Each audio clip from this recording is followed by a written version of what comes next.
If I had the opportunity to speak to the president right now, I will simply advise him to look into the agricultural sector.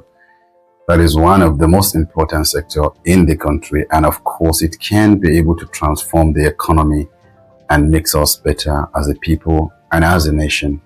And here are some of the very advice that I would likely to give him. First, prioritize rural security. Farmers up till now are still not able to go to farm. A lot of them, quite a number of them, are still able to farm, with bandits going into many of those areas and demanding for ransom, demanding for payment before they will allow them to farm.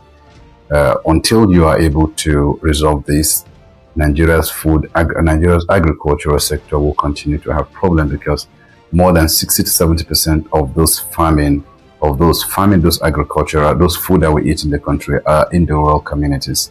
So there is a need to prioritize security in the rural community. So invest in infrastructure. Investing in the infrastructure is very critical, especially when it comes to investment, when it comes to construction, road construction. Ensure that those farmers have access to road, that when they are done farming, they can be able to transform or transfer their goods to the urban communities, or to the cities. So there has to be a road in those rural communities. There is also a need to invest in logistics. There is also a need to also invest in storage, because a lot of them do not have the means to be able to build those facilities. So the government has to come in directly or indirectly. This is very important.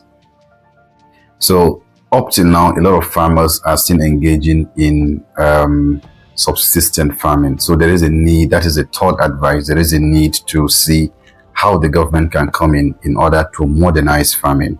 Ensure that the government support mechanization and technology, because a lot of these farmers are still thinking in the old ways. They are still living in the past. So there is a need to invest in mechanization. Let people be able to use small amount of land and farm and to be able to have a very large output. Okay, and also modern farming. There is a need to also invest in that. And then there is also a need to empower the youth, because right now the number of people that are into farming are declining on a daily basis, because there are no incentive. There are no much incentive in engaging in farming, and that's why most youth are only interested in getting a white collar job. So there is a need to empower youth and women. Obviously, it is women that are into, about 70% of people that are into farming, rural farming or subsistence farming, are women. So there is a need to empower them so that they can be able to have a bigger output. And finally is strengthen policy and budget commitments. Of course, the current administration have tried to ensure that they increase agricultural budget by about 127%, which is actually very commendable. But then there is a need to ensure proper monitoring, evaluation, and ensure that the money is disbursed to the right people and the right thing is done.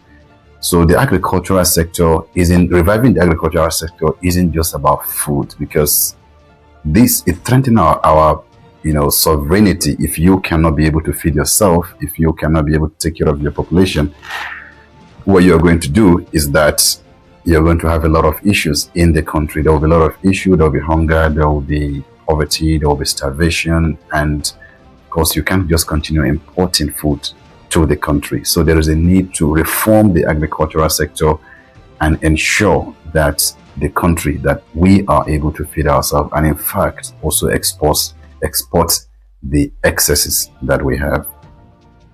Thank you so much.